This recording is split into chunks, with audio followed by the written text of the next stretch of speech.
نه از میشکونه این که یه از این ژله ها هست، ژله های صورت برای خنک کردن، این که اونو گذاشتیم رو صورتتون لرزان، اصلا لرزش هم نداره. حالا من تشبیه کردم رو.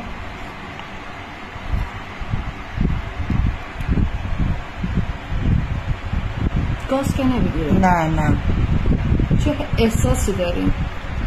حس میکنم میخواد آدم بخوابه فقط. نه آرامش میده، دلش میخواد آدم بخوابه، اصلا دلش میخواد بخوابه پا نشه.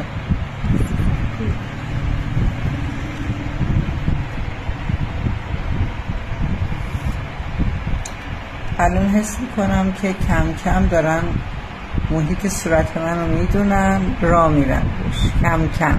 درسته؟